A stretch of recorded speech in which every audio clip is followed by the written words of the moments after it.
Looks matter. They just do. They don't have to be the be all end all of your relationship decision making process, but they're a big factor. Some girls get upset if you tell them that. I mean, of course, girls have more to offer than just a hot piece of ass, but how nice is a hot piece of ass? It's pretty nice. Depending on how nice it is, it can balance out a lot of flaws in a person. I like the idea of a girl who's really pretty, but otherwise a complete bitch, saying things like, what matters is what's on the inside. Well, in that case, we're through, because on the inside, you are garbage. I'm bothered by people who claim that looks don't matter to them. Girls who are like, I'm only attracted to intelligence. Well, great, go fuck a supercomputer. And I say that as an only very slightly above average looking guy. I've got a relatively basic face, skinny, with remnants of the abs I used to have 4 years ago. I'm not selling magazines. But when my Tinder profile shows up on your phone, you're swiping left without grimacing at least. I'm the guy you think is really attractive right after your boyfriend dumps you, is what I mean. And I value looks. I'm not shallow, but I have a standard of beauty that must be upheld in all potential matches. Because if you're already compromising when you've only seen a girl's picture for 5 seconds,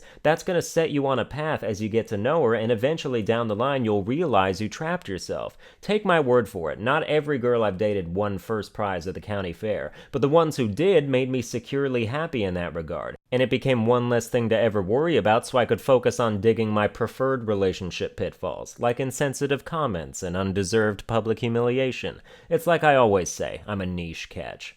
I've never missed anyone before now anyway. I'm new to the whole crying watching anime that reminds me of her kind of thing. Although as an experience, I highly recommend it. I think it's important to be emotionally devastated at least once in your life, so you can use that unwanted perspective to avoid future problems. Sure, it's an absolutely crushing slog with random sprinkles of short-lived euphoria for some reason. Like, I have these moments for about 5 minutes at a time where I'm like, you know what?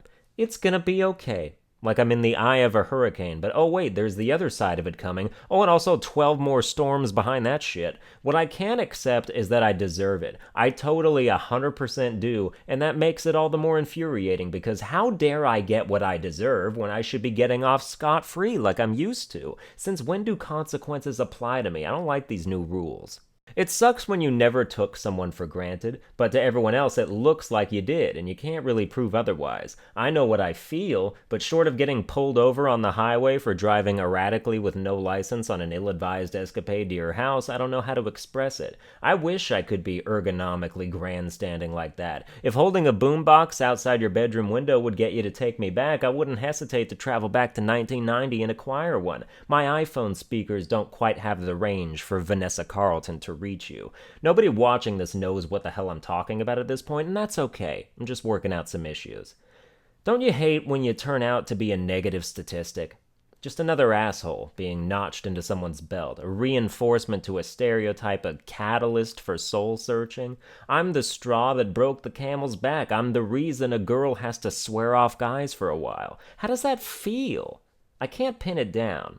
It's a delayed pain, like a prophecy of sorts, because you know she's not going to be with any other guys for a while, which saves you some intolerable feelings, but you know it's just a matter of time, and when she does come around, because of what you did, you won't be the one she turns to. It's like a terminal cancer diagnosis, only with a worse ending.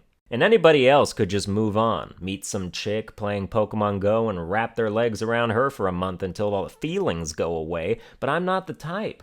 Some of you guys know me pretty well by now, and if you've seen every stream of consciousness prior to this one, you know me better than my own parents do. So it should be very easy to understand when I say every girl that has ever dated me has been a fucking miracle. A relationship with me is so aggressively impractical that I literally have no choice but to dive in head first and squeeze as many memories and experiences out of it as I can. If there's ever a question of moving too fast, the reason I peregrine falcon my way through steps and bases is because I don't know how much time I have before the wool comes off your eyes and you see what you stepped into. I'm on a fucking clock, and it's behaving unpredictably. Is it selfish? Sure. Selfish is all I have, because compassion and consideration would leave me alone in my basement forever. I've got a life to live at the expense of yours, and I apologize retroactively and next time in advance to whoever's next on the chopping block.